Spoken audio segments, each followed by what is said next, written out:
Good morning. This is Tom, and we are at the Sat Nam Fest. Okay, um, this is in Waynesboro, PA, and it's just amazingly cool here. And we got brother Ram Dass. Ram Dass. Yep, Ram Dass. Hey, brother, tell everybody what's going on here this weekend and today especially. Yeah, we have a Kundalini Yoga and music festival, and today it's just another day of cranking up the thumb meter.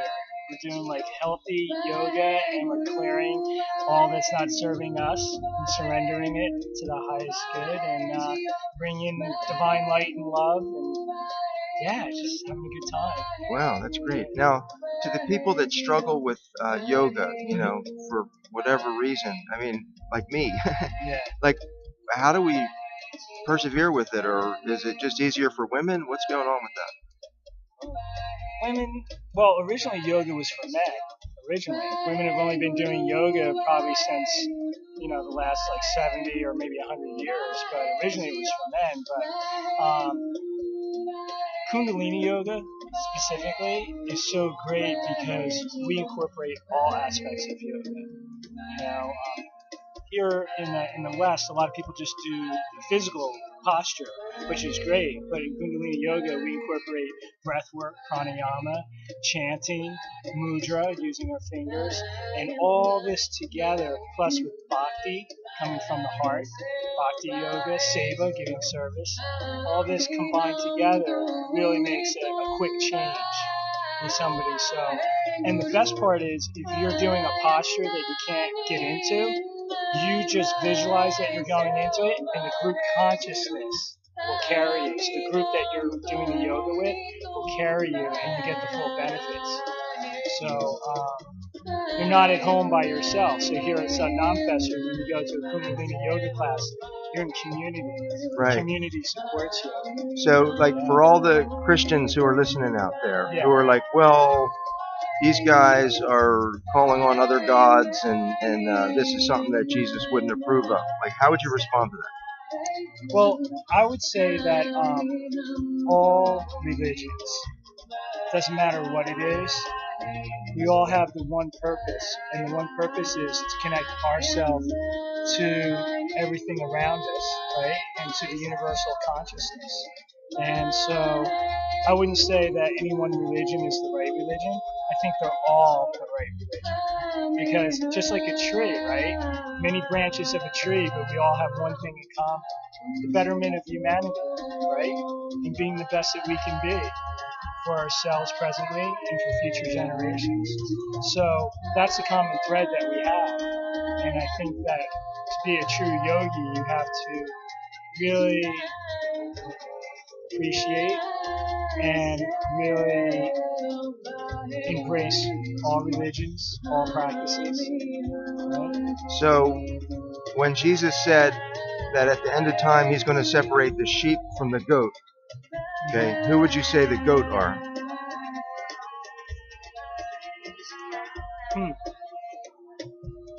At this point, I don't really want to pass judgment.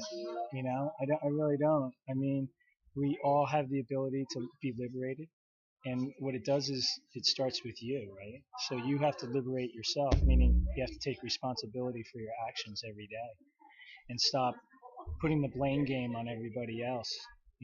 Especially countries as well as individuals. But for us to move forward as a nation, especially here in America, and we need to really walk the walk and take responsibility for our own actions. So how do we do that, right? We try to be the best that we can be.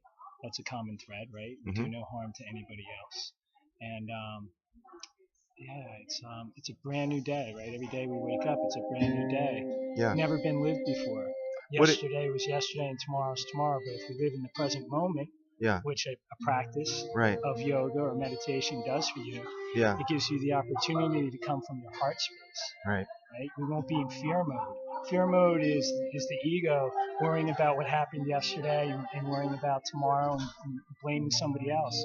But if you come back to what I said before, taking self-responsibility and doing a daily practice and living in the present moment, and that goes for Christians too. I mean, they do their daily practice. They say prayers, right? They're coming, if they really come from their heart space, that's what we need, right? Yeah. Yeah. So if a girl comes up to you and says, what do they call? What is your proper name?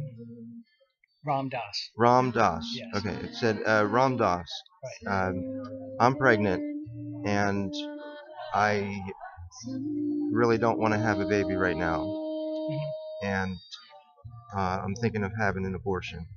What would you say to her? Well, I would talk to her and tell her about the sanctity of life for sure, and how beautiful a human being is. And with that comes a responsibility. But if she wasn't able to have that responsibility, I would probably talk her into putting it up for adoption versus the alternative. That's what I would do, and yeah. That's great. Yeah, that's what I would do. All right, and finally, you have a brother who's a Roman Catholic priest. Is that correct? Yes. Okay. And if he's watching, what's your message for your brother today? I just love him, and I'll be seeing him soon. Yeah. Okay. Yeah. All right, great. Well, thank you. Okay, blessings. Have a beautiful day. Thank you. So that's part one. Okay, it's going to be a beautiful day. We have people from all different, really, beliefs as far as theology is concerned. I will say that Mary has been well received and welcomed here, Lady Guadalupe. Now, Ram Dass is like a Sikh saint. He did a lot of good. He lived a selfless life, and so they honor him as a saint here, Ram Dass, and they believe that his prayers are effective to God as well. So, all right, we'll be checking in with you